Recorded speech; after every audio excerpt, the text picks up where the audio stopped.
Hey, Matt Johnson here with Ice Team. You know, we're out here on early ice chasing down panfish, crappies, and bluegills. And we're going to chase these fish down a variety of ways. And you chase fish a variety of ways throughout the ice fishing season. So what I really wanted to touch on right now is the progression of panfish. At least that's what I call it. We deal with negative, neutral, and aggressive panfish. And you never know what you're going to get. We get all kinds of different pressure systems in the wintertime. We get all kinds of elements and outside variables that change the bite. So I want to walk through the panfish progression. We're going to start with an aggressive application. I'll show you what I'm fishing here right now. And I oftentimes, I should say all the time, want to get away with the most aggressive presentation I can. Try to catch this fish quick for you guys and see if we can get this one to bite. But I'm always starting with like a jig and spoon. And you can see I'm just working a spoon pretty aggressively. You got to try to catch him if you see him on camera, and of course, just like that, he's gone. So like I was saying, we always start with something aggressive. I always try to get away with the biggest presentation I can. And for me, that's a spoon. That's what I start with. So right here, I got a 16th ounce pinhead spoon. This is the Wonder Bread color. This is a non-jointed. You can use a jointed spoon or non-jointed. It's really personal preference. But this allows me to be aggressive, meaning I can get down quick, I can fish fast, I can reel fish up. The hooking percentage with the treble hook is better than a single hook. So if I can ensure myself that when I set the hook into that fish, I got a better chance of getting it up here so I can hold it, that's what I want. So a treble hook's a great option. I also can get down there quick if I'm getting on a school of fish. So for me, I'm oftentimes starting with something to this nature. And I'm fishing a 3-pound test line. I'm using a spooler setup and I'm pulling the line up by hand, but I can fish this erratically, I can fish this aggressively. And whether I'm targeting bluegills or crappies, they'll take that spoon. It's not that big. That's what they're feeding on. They're feeding on little pin minnows. Sometimes we overthink it. So this is my go-to aggressive. This is my starting point. And then from there, I let my Vexilar tell me what these fish want. Are fish coming in fast? And then are they shying away? Are they coming in slow and not touching it? Or are they coming in and are they just crushing it? I can tell you when I'm fishing crappies, this spoon oftentimes is the way to go, even big bluegills. So I'm starting with the spoon. I'm letting the Vexilar tell me what it wants to do. I got 3-pound test line on here. I'm fishing a noodle rod. I can see those bites, solid backbone. This is a fairly aggressive application. Now, if I see that these fish are really crushing it, and let's say they're all over the water column, I might go to a swimming lure. And by a swimming lure, I mean a tikka minnow. It's going to be a jigging minnow, right? And a lot of anglers out there watching this have probably seen this style of bait. It's nothing new. It's hot. It catches a pile of fish. Anglers use this open water. They use it ice fishing. That's going to be your tikka minnow. On the bottom of that treble, I actually have a silky as just an indicator, as something to entice these fish. But this is going to swim and dart and make really large, aggressive movements. If you can get your panfish to take a tikka minnow, which is not uncommon, they go down to 16th ounces. So we have some small tikka minnows. This is an 1/8 ounce in my hand. That's a great way to get it because this is probably the most aggressive. This is probably the most get after it and go presentation you're going to have is a swimming minnow. So, and with this, I'm fishing a little stouter rod, maybe longer. I'm using a spinning reel because I can get down quick.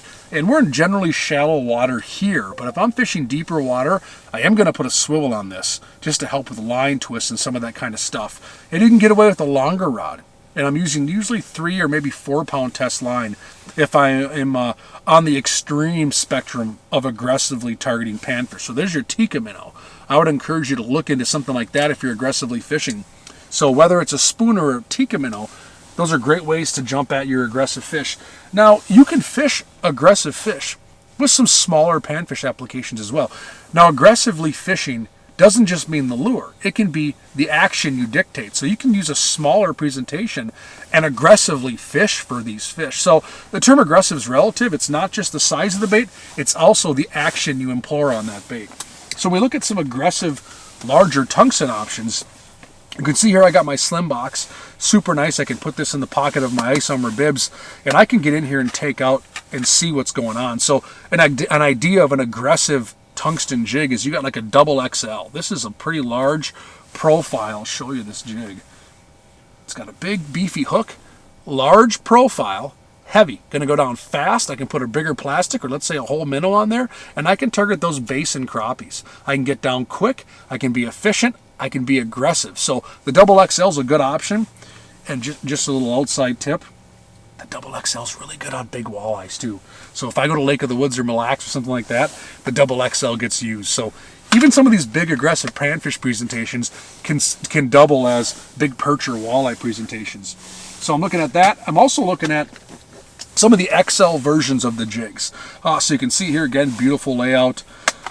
I can open this up. And what I mean by an XL version is some of our jigs have an XL hook. So you're going to have your same smaller profile head, but you can see there on camera, it's got a larger hook. Larger gap, longer shank.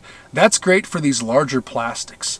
So the XL version hook, super simple. I'm going to give you a tip. Super simple. Works good with the XL version plastics. So I get that question often. Why do you use the XL version drop? Why do you use the XL version of this or that?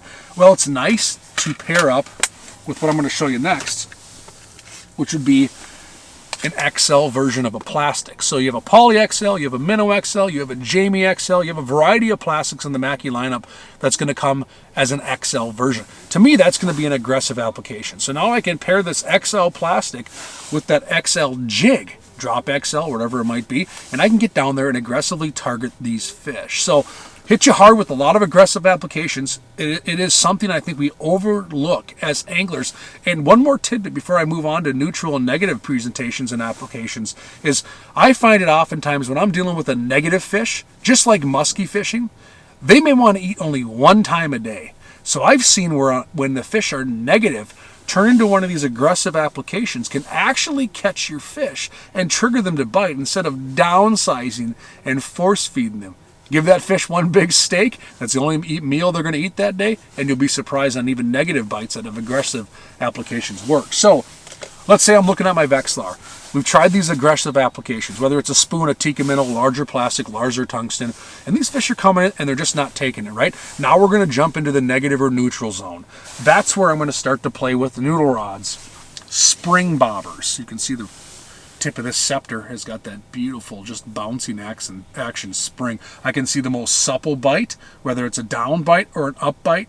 So this spring bobber is a great strike indicator. It's something I think a lot of anglers overlook, not just as a strike indicator, but when I'm jigging, it suppresses my jigging motion. So if I'm jigging that bait down below, we're all aggressive jiggers, right? We can't help it.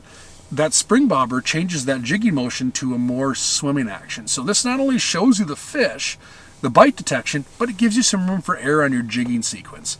So when I'm in the negative or neutral mode, I'm turning to this type of setup. I'm using a spooler rod. I may downsize to 2-pound test line, and I'm fishing smaller tungsten jigs. I will start maybe at a size 10, and then I'll go down to a 12, and even down to a 14 or a 16. I'm going to tell you, I'm going to listen to what these fish show me. I'm going to look at my Vexilar, which is my fish mood indicator, and I'm going to have it tell me what size jig and how low I need to go and how slow and how much finesse I need to apply.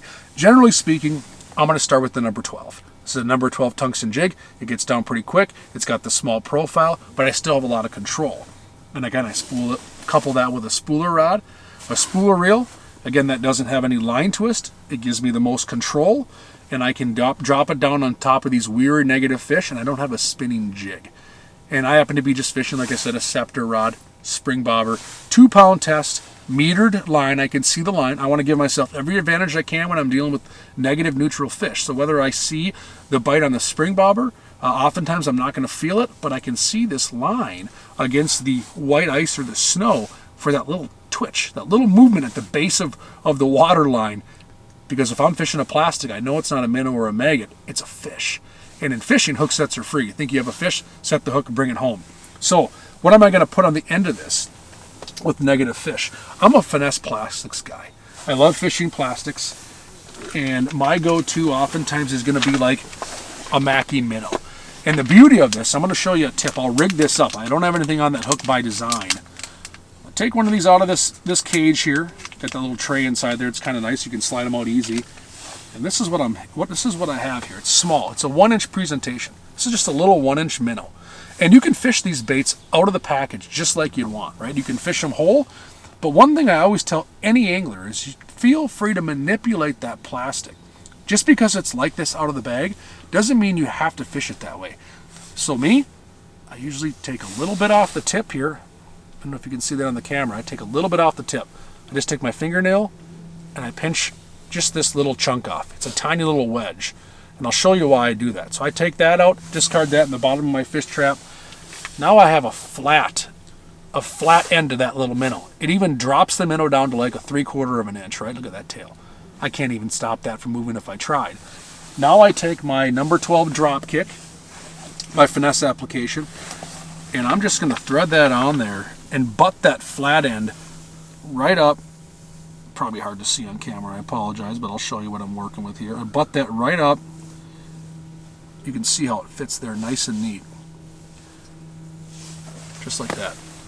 Now, I have a small little finesse bait that I can fish for crappies, bluegills, whatever it might be, and away I go. So that thing is going to give you a natural horizontal presentation. A lot of these fish are feeding on these tiny pin minnows or insects or whatever it might be. So now I'm actually taking that plastic out of the package, manipulating it to get the desired action, the desired outcome. So that's an easy way to chase down some of those fish. Now, I may also take some smaller insect baits and nip hook them. I may also take my trusty bait puck, and what's inside here? Maggots, Eurolarva. I can take a single maggot, a double maggot, 3 maggots. Dave Gens will call it a Medusa head. He'll have these maggots entwined, tangling all over the place. Sometimes giving them some scent and some meat can play a role as well. So I always got a pack of maggots here. As a fishing guide, it's pretty much a mainstay. You got to have them with you. But I'll oftentimes, like we started this video, I'll try to get away with a plastic. I want to be the most efficient as possible. But I always have a can of bait puck here, a clam can of maggots on me. But there's all kinds of applications for targeting finicky fish. You can see the same jig box I pulled out. I have all kinds of colors. I have different styles. I have different shapes. Oftentimes, I think we overlook it. We think too much about what these fish want versus just working on our confidence baits. But there's a slew of stuff you can pick from. We've seen that. Another thing that's a great alternative is a silky. I try not to beat the silky like a dead horse because they can be hard to find. They sell it every year. We're stocking them up. But this silky is a great application as well where you can just thread hook that on there. It's really tantalizing. It entices fish. It is true silk. So when that thing's in the water, it just moves by the natural current. And fish will take that. I oftentimes tip this on a tungsten. I'll tip it on the end of a spoon. You saw it on that Tika minnow. It's just another added attraction to entice these fish into biting. That's the silky. Great application as well. I wanted to touch on some other things that play a role on the panfish progression where it's not just about the rods, the reels, the line, the tackle, because we can talk about that all day. When you're aggressively targeting panfish, another beauty of it is we're probably hole hopping, right? We're outside the fish house and we're chasing down fish. That's where you can wear gloves. You can use these aggressive applications, whether it's a spoon or a Tika minnow. Throw your glove on, be warm, be comfortable, chase down your fish. And if you're targeting finesse fish where they're really negative, hop inside your fish trap. You know, the fish trap is nice. It's not just something to keep you warm. When I'm inside this fish trap, I'm in the zone. I am 100% focused. I can turn the buddy heater on for a second and warm my hands up. I can really focus on everything that fish is doing. So if I'm dealing with super negative fish, which we do encounter during the ice fishing season, that's when I'm probably going to flip over my fish trap. So I can really hone in on what's going on. I can really focus on my jigging sequence. I can watch those fish bite, and I can have all the control in the world. So there's a lot of things that come into play on panfish progression. And what I often do, like I said, rely on your Vexilar as your mood indicator. Let that tell you what these fish want you to do. And then it becomes the fun game we all call ice fishing, right? You start grabbing out your jig boxes. You start playing with different spoons. You might play with a swimming lure like a Tika minnow. You got to play with the tungsten. You're going to manipulate plastics. You might grab maggots. You might move spots. All that kind of stuff play a role in the panfish progression. So get out there, chase some fish, have some fun, bring a variety of rods and reels. Get out there, catch them all, see you on the ice.